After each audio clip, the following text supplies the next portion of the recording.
Hi friends, माझं नाव राहुल आहे. पदवीपर्यंत माझं शिक्षण झालं होतं. मी एका खेडेगावामध्ये राहत होतो. आमच्याकडे शेती थोडीच होती. माझा भाऊ आणि वडील शेतीमध्ये काम करायचे. हळूहळू मलाही कामाची सवय लागली होती. पण माझं मन पाहिजे तसं कामात लागत नव्हतं.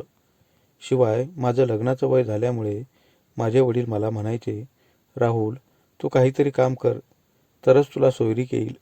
नाहीतर असे तुझ्यासारखे बरीच मुलं गावामध्ये फिरत आहेत आणि त्यांचं वय झाल्यामुळे आता त्यांना कोणी मुली द्यायला अजिबात तयार नाहीत. यामुळे तू स्वतःपुरतं काहीतरी करून दाखव, म्हणजे तुझं लग्न व्हायला सोपं जाईल. वडिलांनी असं सांगितल्यामुळे मी एखाद्या शहरामध्ये काहीतरी कामासाठी जाणार होतो. तिकडे आपण एखादा प्रायव्हेट जॉब शोधायचा आणि कसं तरी स्वतःच्या पायावर उभं राहायचं. मी एका मोठ्या शहरामध्ये जाण्याचा निर्णय घेतल्यामुळे माझ्या वडिलांनी मला परवानगी दिली खरी, पण माझ्या आईला थोडं वाईट वाटलं होतं. तिला वाटायचं, आतापर्यंत राहुलने आपल्याला कधी सोडलेलं नाही, यामुळे बाहेरगावी तो एकटा कसा राहील. मी तिला खूप समजावून सांगितलं होतं, आई, तू माझी काहीही काळजी करू नकोस. शेवटी काहीतरी करून दाखवण्यासाठी मला हे सर्व पाऊल उचलावं लागत आहे.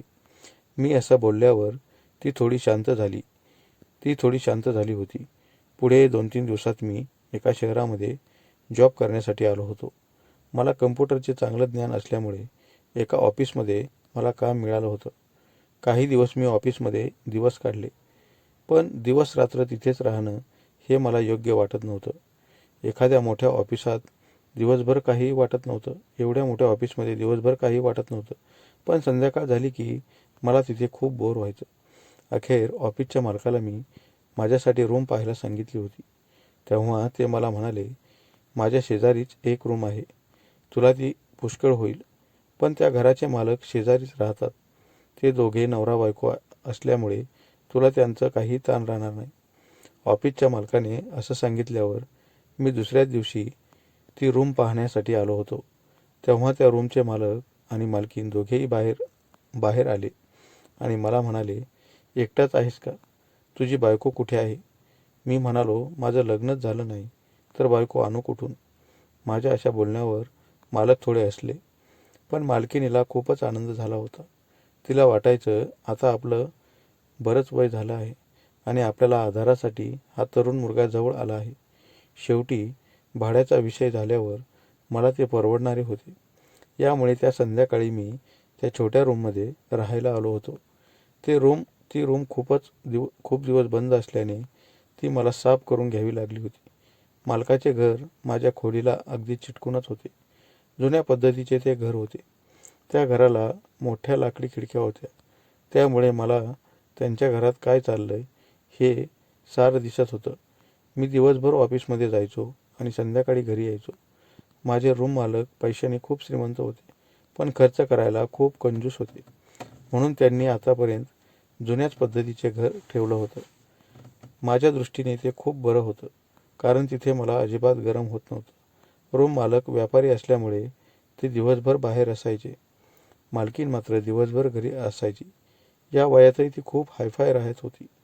एक दिवस मला तिने चहा प्यायला बोलावलं होतं. त्यावेळी तिचा नवरा घरात नव्हता. मी त्या घरात आलो तेव्हा बसण्यासाठी तिथे अगदी जुन्या पद्धतीचा कॉट होता. मी जेव्हा त्याच्यावर बसलो तेव्हा तो कचकच वाजला. मला वाटलं, माझ्याकडून आता त्याची काही मोडतोड तर झाली नसेल ना. पण मालकीण म्हणाल्या, त्याचा थोडा आवाजच येतो, आम्हाला त्याची सवय झाली. संध्याकाळी आम्ही त्यावरच झोपतो. तिच्या या बोलण्यानंतर चहा पिताना मी विचार केला, अशा जुन्या पद्धतीचा कॉट आपल्याला कुठे दिसला नाही. मग यांच्याकडे एवढा पैसा असून काय उपयोग? या प्रश्नाचे उत्तर मला जाणून घ्यायचं होतं. त्या संध्याकाळी मी जेवण करून आल्यावर झोपायला माझ्या रूममध्ये आलो तेव्हा मी खिडकी उघडीच ठेवली होती आणि त्यांचीही खिडकी उघडीच होती. 10 वाजता मला थोडी झोप लागली होती, पण नवीन ठिकाण असल्यामुळे मला पाहिजे तशी झोप लागत नव्हती. यामुळे मी या अंगावरून त्या अंगावर होत असे. 11 वाजता जेव्हा जाग आली तेव्हा त्या जुन्या कॉटचा कचकच आवाज मला अगदी स्पष्टपणे ऐकू येऊ लागला. मला वाटलं थोड्या वेळाने तो आवाज बंद होईल, पण एवढा वेळ तो आवाज येत नव्हता. पण मालक आले की 10-15 मिनिटातच एवढा आवाज. तो आवाज बंद होण्याची मी खूप वेळ वाट पाहत होतो, पण तो आवाज काही बंद होत नव्हता. यामुळे मी रूममधून बाहेर आलो आणि त्यांच्या खिडकीमधून सहज डोकावून पाहिलं तर मालक आणि मालकीण या वयातसुद्धा एकमेकांना वापरत होते.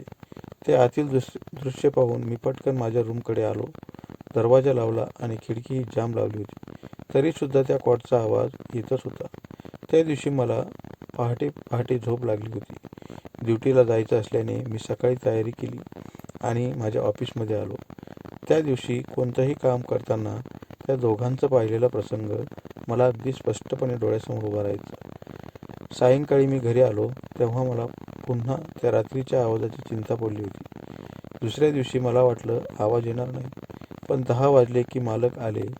10 वाजता मालक आले आणि ते आले की पुन्हा तो आवाज सुरू झाला होता.